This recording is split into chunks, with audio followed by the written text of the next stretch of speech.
What's up, everyone, and welcome to the 10th episode of the Control Freak Podcast, the only Magic the Gathering podcast devoted to all things modern and all things Control in Modern. I am your host, Alex Blackard, or @LessAlex on Twitter.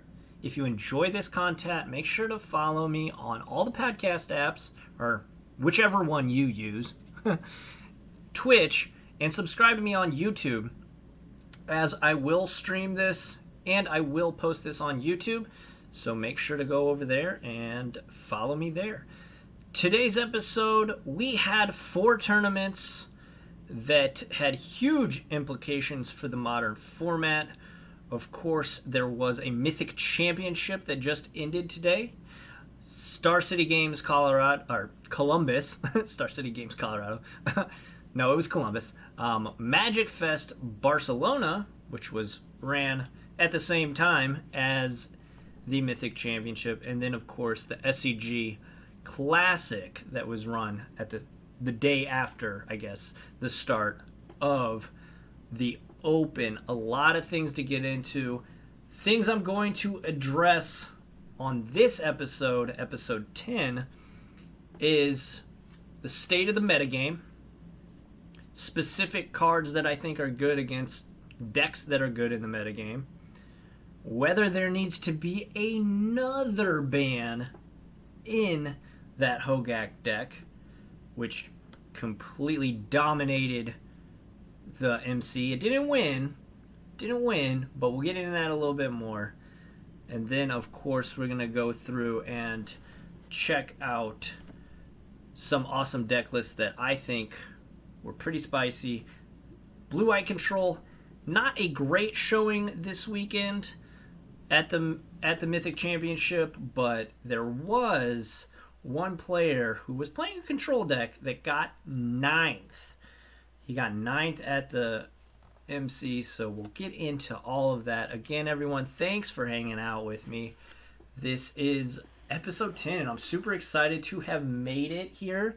And I'm definitely not stopping, so don't think that, episode 10 is going to be the last one. But, yeah, super excited. If you do enjoy the content, remember, go follow me on all those places and tell your friends about it, because that's really the one way we can spread the word of the Control Freaks. And yeah, so getting into it, let's start with the Mythic Championship, because I think this is, the one that everybody will look to and say, see, this format's fine. Only one Hogaak deck made it into the top 8.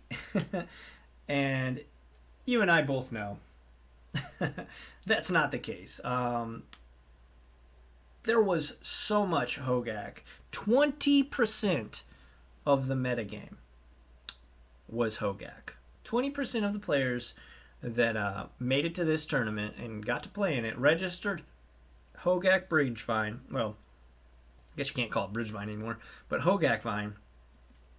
Not to mention the conversion rate from day 1 to day 2 was 72%. 72. Okay. Now, to put this in perspective of Eldrazi Winter at its peak had 11% metagame share, and the MC that it dominated, quote unquote, only had like 30% conversion rate. I don't have the exact number, but it was around 30. It was between 30 and 35. So, are you kidding me, Wizards? We'll get there. I gotta pace myself this episode, because there's so much to get into here. So let's take a look at the top 8 deck lists at Mythic Championship 4. It was in Barcelona. The winner was Thorov Severin on Mono Green Tron. Yes, that's right. 2019, Tron is still winning freaking Magic tournaments out here. Mythic Championships, Pro Tours, formerly known as.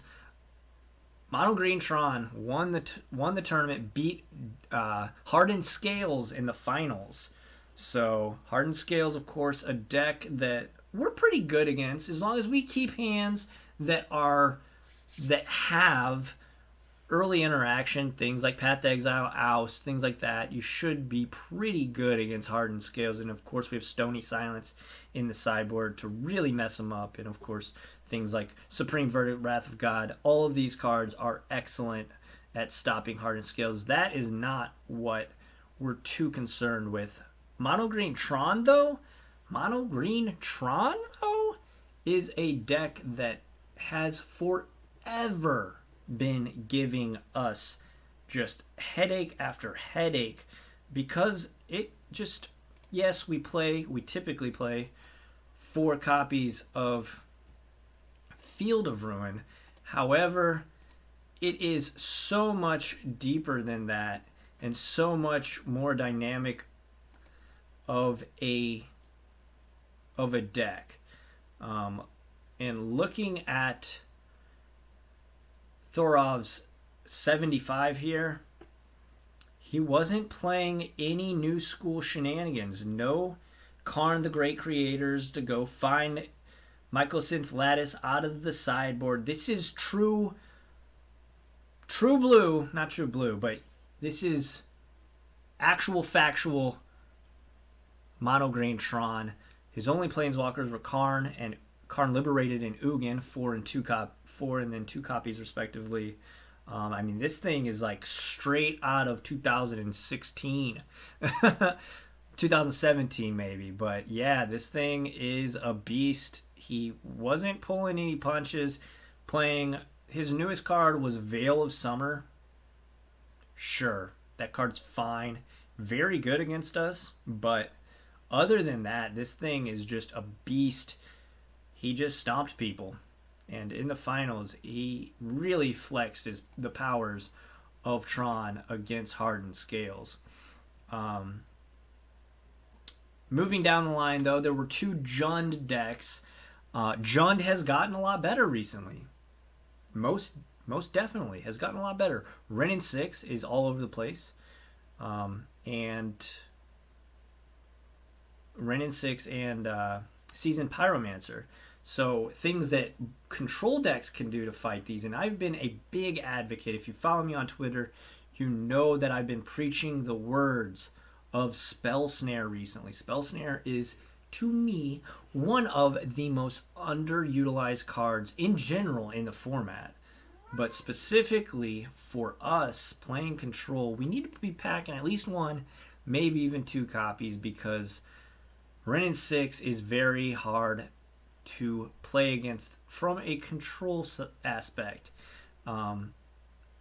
Just a side note, the other day I was playing at a local, just weekly, and I was playing against Jund, and holy smokes, he got back Nurturing Peatland with Wrenn and 6, I don't know, maybe 5 times, and drew 2 cards every single turn, pretty much for the rest of the game. I couldn't win. He won. Great job. Yeah, Wrenn and 6 is the real deal. And then, of course, Seasoned Pyromancer, of course, great being able to come back, quote-unquote come back, and just the sheer card advantage on that card is just insane. If it was ever a question whether you bring in Rest in Peace, because some players say you shouldn't, some players say you should against Jund. If it's ever been a question, folks, it's not anymore, because Jund has access to this rebuying the lands with Wrenn and 6 and Seasoned Pyromancer and of course Tarmogoyf. We got to bring it in now. We got to bring it in, and that is how I feel we win the long games. It used to be our top decks were just better than theirs. Not so much anymore. Not so much anymore. I definitely think that Jund is here to stay, and if this weekend's Mythic Championship is anything to tell us to the future, it's definitely here to stay. Moving on down the line, we have Eldrazi Tron. So Eldrazi Tron is a deck much like Tron. They want to cheat out things very, very quickly. However, they just put Eldrazi's into play. So let's take a look.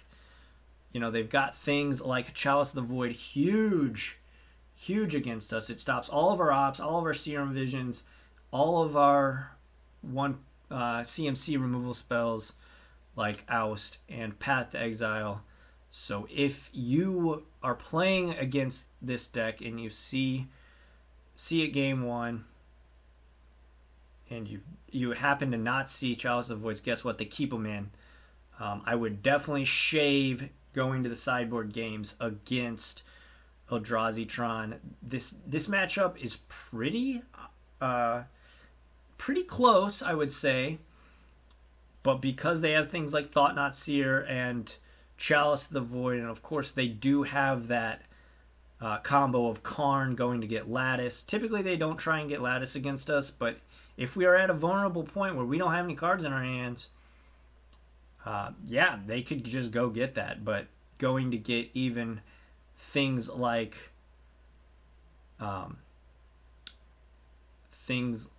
liquid metal coating to make it to where we can't activate a Planeswalker, or Relic to kill our graveyard so we can't do any Snapcaster shenanigans. These are all very real lines and we need to be aware of them. So make sure, if you're listening to this, that you're aware of these lines. Of course, Walking Ballista, Reality Smasher is just a big old boy who's going to crush your face. So definitely be aware of it. Moving on down, we have the Grixis Urza deck. This deck is a new one that, because of Urza Lord High Artificer, has really just popped out of nowhere. And it's an interesting one, but it's a pretty good one. Sword of the Meek, Thopter Foundry. We know this combo. This combo has been in the format for years. So much so that Sword of the Meek was banned. They didn't think that it was too powerful. They thought that it was too powerful for the format, but they have unbanned it, and Urza is making this deck, this 2-card combination, just insane, because now they get to play their entire deck with Urza's activated ability, and if they can't just combo you off with Sword and Thopter Foundry, they just beat your face in with the giant token that Urza brings along with him. So this one, I haven't played it much. The one time I did play it, I clicked my opponent and took their Thopter Foundry, and then they drew another one. So he comboed off the next game. Game 2, I stabilized and happened to draw 7 straight lands. So not too much experience, to be quite honest, in this matchup. But I would say that obviously the cards of note here are those 3 pieces, those 3 combo pieces. Urza, Sword of the Meek, and Thopter Foundry are definitely ones to look at. Vendilion Click, I will say, very good. And Esper, if you're into Esper seems to be much better, especially with Kaya being able to exile all of their 1 and 0 drops. Excellent. And Kaya's Guile being able to hit their graveyard, of course, great. Which we will get into that. There was a player who came so close to top 8ing and showing some blue-white X love, but didn't quite get there. And he's a master of the deck too, so definitely hate to see it happen. But moving on down the line here at the Mythic Championship, we have Mono Red Phoenix. This one, much like the Is It version, it's very close. You gotta really keep good hands against these decks. You gotta keep good hands against every deck, but specifically these Phoenix decks and these Hogaak decks, you gotta keep interaction. Basically what I'm saying is try and keep hands that have Path to Exile in them, because holy smokes, these decks will kill you quick. Bunch of birds attacking in for 6 or even 9 on turn 2 or 3 is not fun. Keep interaction though. You should be good against these decks. Moving down the line, we have the Menace. Hogaak did top 8. Didn't win the MC, but definitely represented, well represented. Again, 20% of the metagame. That's astronomical. If you think back to a couple of my episodes, I always like to do the MTG Goldfish metagame breakdown, like the top 5 or 6 decks in the metagame. Hogaak went from 7 to 9 to 12, and I think now, yeah, with this, it's at 20 at least at the MC. So the best players on the planet have identified this deck in pretty much general consensus as being the best deck. 20% is frightening number. However, as we said in the last episode, me and Joey Pasco, a format that is pretty much quote unquote solved is a format where Blue White and Esper, Jeskai, these control decks can really thrive, because when we know what we're fighting against, we can build our decks in a way that really fights against them and kind of has pretty good game against everything else. But yeah, 20% of the metagame at the MC was Hogaak. 72% conversion rate. That is disgusting. And like the fact that Eldrazi Winter had 13% metagame share and then like 35% conversion rate at the Pro Tour that it dominated is just, it's disgusting. Come on, Wizards. What are we doing here? Let's not kill our format. This is a format for the people, for the true blues, you know, for the ones that come out to weeklies and just love the format. Do not kill this format just because you don't, you know, you want to sell a couple more packs. But yeah, the Mythic Championship again. Thorolf Severin with mono green Tron. That deck's problem for us. That deck is a big problem for us because it just goes late. Yes, we have maybe Ghost Quarters, Field Ruins, but eventually they do have 7 mana or 10 mana, and eventually they do get Tron. So it's definitely a big issue. Moving on to the SCG Columbus. This is where it gets dicey. This is where it gets scary. There was 4 Hogaak decks. 4 of them. Yeah, a lot of Hogaak. All of the Hogaak. Now, Dominic Harvey did win. He played Mono Green Tron too. So, though Hogaak didn't win, still 4 copies in the top 8. Again, though, it's a fine matchup for us. 50-50. Maybe it's even skewed in our way. However, there was 2 mono green Tron lists. Again, not a good matchup. Not a good matchup at all. Is it Phoenix? Phoenix is an interesting one when you think about it through the scope of blue-white and just control in general. Again, it comes down to keeping meaningful cards in the early game, interacting with them, getting them off of their Phoenixes. And people always ask me, what's the best Planeswalker in the deck? In a vacuum, I think it's still Jace the Mind Sculptor. But situationally, especially in this matchup, I have to go with Narset Parter Veils, really stifling their draws, not letting them draw extra cards. That really puts a damper on what they want to do. They've got Ops, they've got Sleight of Hands, Serum Visions, Manamorphose, things like this. Not letting them draw an extra card on their turn is huge. So definitely want to try and find Narset as fast as possible. And then Grixis Urza top 8'd at the Open as well. So Grixis Urza again, take care of those key cards there, and it should be a pretty decent matchup. Again, admittedly, I'm not gonna say I've played against a deck a bunch and I've tested against it a million times. Like, I'm not gonna come up here and lie to you guys. I haven't played against it much. I played against it maybe twice and kind of got unlucky. So, but yeah, just pay attention to those 3 cards that I talked about earlier. Magic Fest Barcelona, the top 8. We had Charles Monk on Jund, win it. Harkening back to what I said just a minute ago, the Jund decks are back, and they need to be respected. They've always been needed to be respected, but definitely right now. Definitely right now. It was a Jund mirror match in the finals. Jund mirror match. So, again, rest in peace. It's going to be a big one. There was an Esper Control deck that top 8'd. There was 2 Junds, Urza Sword, Eldrazi Tron, Is It Phoenix, and Humans. And there was 1 Hogaak. So, Hogaak, in all 3 tournaments, that's red flags. That's red flags. Especially with 4 being at the SCG. 4 being at the SCG. That's pretty egregious.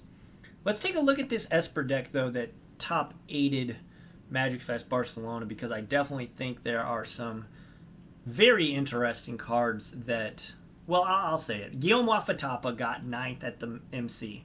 I was going to save that for after this part, but I do think that it's worth mentioning because Guillaume Wafatapa, is pretty much one of the best control players, one of the best players on the planet, but specifically one of the best control players on the planet. This is by, at the Magic Fest, Daniel Garcia Gallardo, playing Esper Control. He has some clear distinctions, and really it comes down to Kaya Orzhov Usurper in the main deck as a one-of. Kaya's great, though, against Thopter Sword, against Hardened Scales, against Hogaak because of the ability to eat things in the graveyard and gain life. It's very good. It's good against Phoenix because if you can pick off a Phoenix, it's pretty decent. Now, granted, they're probably not going to just start willy-nilly discarding their Phoenixes if she's on the table, but if you can kind of sandbag her, play her at the right time, could be pretty good. Playing Kaya's Guiles and Esper Charms. So, 3 Esper Charms. He's playing a Bitter Blossom in the sideboard, too, so very interesting list. A couple Fatal Pushes and 2 Plague Engineers in the sideboard, as well as 2 Unmoored Egos and the 4th Kaya's Guile in the board. Guillaume Wafatapa, I mean, cat's out of the bag. That's what my big reveal was. He got 9th place. It was a clean cut, though, so he did have 1 less point than the person who got 8th. So it's not super disappointing. But the big difference between these 2 players' lists, really, Daniel Garcia Gallardo at the Magic Fest, at the GP, he played Kaya, he played a Singleton Narset, and then he played 2 Teferi Time Ravelers. That's what we're used to, right? Flip over to the MC, Guillaume Wafatapa, 9th place, wasn't playing any Kayas, wasn't playing any Teferi Time Ravelers, and wasn't playing any Narset Parter Avails. Huge shakeup. Just playing, his only Planeswalkers were 3 Jason Mind Sculptors and 2 Teferi Hero Dominaria. A very old school approach to the deck.